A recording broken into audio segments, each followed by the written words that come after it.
কি সুন্দর ফুল গাছ তোমাদের দাদাভাই বাজার থেকে কিনে এনেছে। তো খুবই ভালো লাগছে, জল দিচ্ছে গাছে। তারপরে আজকে দুপুরে আমাদের পাড়াতে মা দুর্গা বিসর্জন আছে, তো সেখানেই এলাম 3টের সময়। এখানে মাকে সিঁদুর পরিয়ে নিচ্ছি, সিঁদুর খেলা হচ্ছে। তো মাকে বরণ করছি, সিঁদুর পরছি। আর মনটা ভালো লাগছে না, কারণ মা চলে যাচ্ছে। 4টে দিন পুজোর সময় খুব ভালো কেটেছে। এবার সেই কালী পুজো আসবে, লক্ষ্মী পুজো আসবে, ওইগুলো অপেক্ষা করব।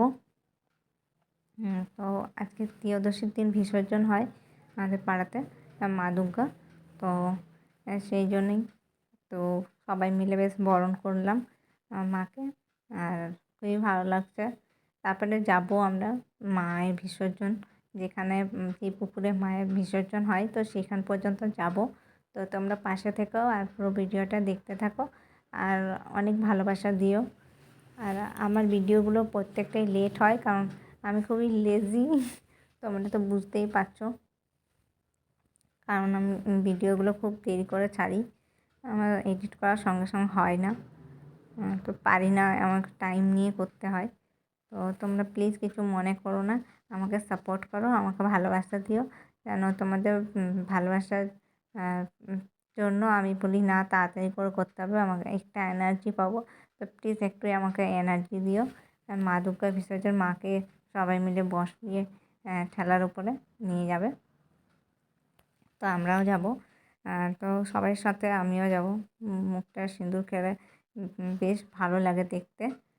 দিয়ে যাচ্ছিলাম আমরা রাস্তায়, মায়ের প্রতিমাগুলোও বেশ যাচ্ছিলো, মা দুর্গা, মা লক্ষ্মী, সরস্বতী সবাই যাচ্ছিলো। তো সবার সঙ্গে সিঁদুর খেলা হলো, দিয়ে সবাই মিলে একসঙ্গে যাচ্ছিলাম গল্প করতে করতে।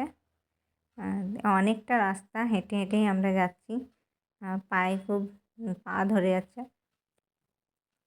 কারণ এতটা হাঁটাটা অভ্যাস নেই। তো সেই জন্য দিয়ে এখানেও প্রণাম করে নিচ্ছি, কারণ মাকে পুকুরে বিসর্জন হবে, সেই জন্য সব কিছু খোলা চলছে, রশিগুলো। তারপরে এখানে সবাই প্রণাম করছে, ফটো তুলছে। তো আমিও প্রণাম করলাম, আরেকবার প্রণাম করে নিলাম, কারণ এবারে বিসর্জন হবে। এবার মাকে আগের বছর আবার মা আসবে, তখন আবার সেই আনন্দ হবে। এই বছর 2023-এ মায়ের বিসর্জন, এবার আগের বছর 2024-এ মা আসবে। এই পর্যন্ত ব্লগটা ভালো লাগলে সাপোর্ট করো।